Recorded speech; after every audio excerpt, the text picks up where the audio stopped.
Assalamualaikum warahmatullahi wabarakatuh.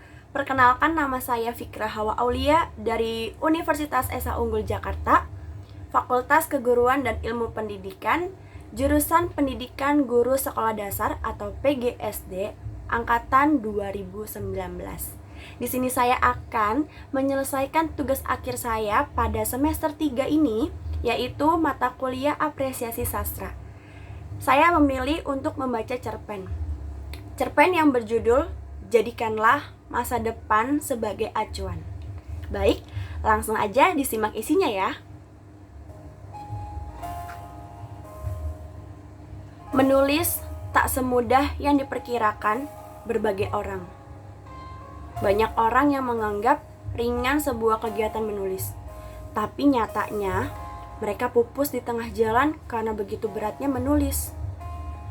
Entah hantu apakah, setan apakah, atau jenis makhluk apakah yang merasuki kata menulis sehingga banyak orang yang takut dengannya. Kata-kata anti menulis tak pernah terukir pada diri seorang temanku.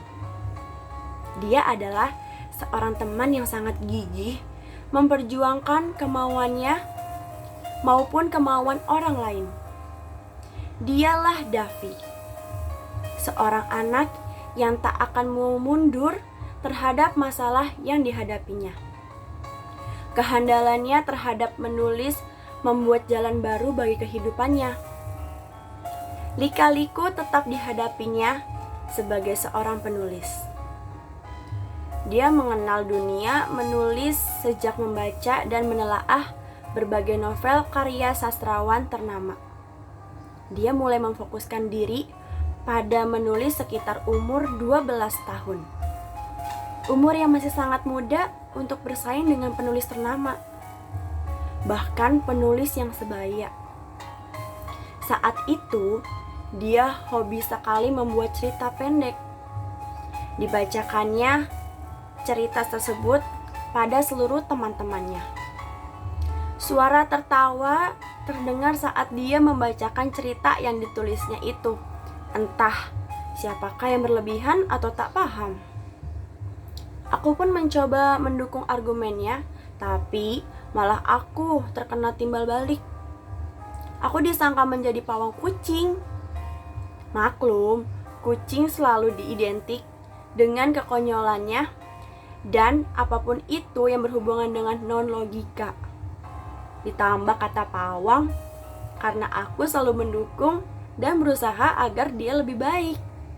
Tentunya dengan caraku sendiri, kelihatannya aku bukan pawangnya malah, tapi mungkin malah saudara kucing. Kejadian di atas berulang kali terjadi. Davi tetap gigih. Dia mungkin terlalu berekspektasi tinggi tentang cerpennya itu. Hal itulah yang mengantarkannya pada cambuk yang membuat dirinya terkapar, dan mungkin semangat dan nyawa menulisnya hampir sirna. Kejadian itu bermula saat dia bersamaku telah duduk di bangku SMP. Dia tetap berupaya agar tetap dia disegani sebagai penulis cerpen. Sebenarnya, dia tak butuh banyak orang yang dimana orang-orang tersebut menyukai cerpennya. Dia hanya butuh satu kelompok, atau dalam kata lain tidak lebih dari 5 orang teman. Saat dia membacakan cerpennya kepada teman-temannya yang bersangkutan dan dipercaya olehnya dapat menyukai cerpennya, datanglah seorang anak yang merusak semua itu. Memang menurut pengamatanku, anak itu telah menyimpan banyak sekali dendam pada temanku. Panggil saja anak itu Dasa. Dasa tiba-tiba saja merebut lembar teks cerpen yang telah dibuat Davi. Davi melawan, tapi apa daya, seperti semut melawan laba-laba. Davi pun malah didorong ke belakang dan jatuh tersungkur. Anak-anak yang loyal dengan Dasa tak menolong. Mereka hanya melihat, bahkan ada beberapa yang malah menertawakannya. Setelah Davi berhasil dikalahkan oleh Dasa, Dasa membaca cerpen karangan Davi dan berkomentar bahwa cerpen Davi itu tak pantas dijadikan karya sastra. Sepatutnya karyanya dijadikan lagu dan digunakan untuk membangunkan para penghuni alam baka. Dalam kata lain, berarti cerpen karangan Davi amatlah jelek. Sampai-sampai apabila dijadikan lagu, orang-orang yang kehilangan nyawa akan terbangun karena lagu liriknya diambil dari cerpen karangannya.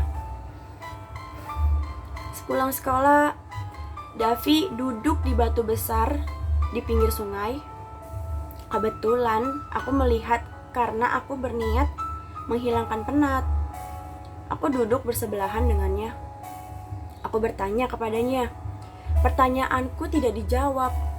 Aku bertanya beberapa kali kepadanya, tetap saja tidak mendapat apa yang aku harapkan. Aku tahu bahwa dia trauma dengan kejadian siang tadi. Dia pun harus menerima luka di kepalanya karena cerpennya. Seharusnya saat terluka seperti itu, dia istirahat, tapi dia malah duduk termenung menghadap sungai berantas. Saat aku terdiam, tiba-tiba dia berkata padaku. Dia mengatakan mengenai sulitnya memiliki teman seperti dia. Teman yang lain harus ikut terkena sengsara. Apabila dia sengsara, dia menutup kalimat-kalimatnya dengan derai air mata. Aku pun memperhatikannya. Entahlah, kenapa saat seperti itu mulutku sangat sulit berucap. Tingkahku tersebut menambah sedih dirinya karena menganggap bahwa aku telah acuh tak acuh dengannya. Sebisa mungkin aku memberikan jawaban terbaik, jawaban yang memang sesuai dengan hati nurani diriku. Aku menjawab bahwa dirinya tak membebani diriku sama sekali. Justru aku yang salah. Kenapa aku tak memberikan sebuah resolusi mengenai masalahnya itu? Bagaimana caranya menjadi seorang penulis terkenal dan besar? Aku mengajaknya pulang, dia tetap tidak mau. Aku pun terpaksa melakukan berbagai diplomasi dan membenturkan berbagai argumentasi kepadanya. Dia pun akhirnya mau pulang. Sesampainya di rumahnya, aku pun langsung membeberkan berbagai cara dan langkah-langkah yang harus dia tempuh agar dapat menjadi seorang penulis terbaik. Aku pun menawarkannya untuk mengirimkan naskahnya ke penerbit online. Sebelum itu, dia harus berjanji padaku agar tak menyerah sampai tujuan. Dia pun menyanggupi dan menyetujuinya. Selang beberapa waktu, dia menyatakan menyerah terhadap instruksi tersebut. Aku pun mencoba memberikan sikap optimis padanya. Dia pun setuju dan mengikuti saranku tersebut. Pada akhirnya, ada sebuah lomba menulis cerpen secara online. Siapa saja yang dapat memenangkannya, cerpen karyanya dapat diangkat menjadi sebuah film pendek dan tentunya jaminan ketenaran. Dia tak mau mengikuti karena harus berperang dan melawan seluruh penulis profesional. Aku tetap memaksanya. Dia menurut padaku. Berhasil langkah yang aku sarankan. Dia berhasil keluar sebagai seorang pemenang. Dia bersiap-siap untuk melakukan skenario film tersebut. Senyum bangga mewarnai hari-hariku selanjutnya. Aku berharap temanku tak trauma lagi dengan masa lalunya yang kacau. Aku hanya bisa mengatakan selamat pada temanku dan berharap semoga mimpi-mimpinya dapat tercapai. Sebuah harapan yang tak pernah dipadamkan akan semakin menyala-nyala. Itulah moto diriku mulai saat ini dan aku juga berusaha dapat memberikan penghargaan yang terbaik pada temanku tersebut. Sekian cerpen yang telah saya bacakan yang berjudul Jadikanlah Masa Depan Sebagai Acuan, yaitu karangan Wildan Hansyah, kategori cerpen motivasi, cerpen persahabatan, dan cerpen remaja. Baik, terima kasih. Wassalamualaikum warahmatullahi wabarakatuh. Bye-bye.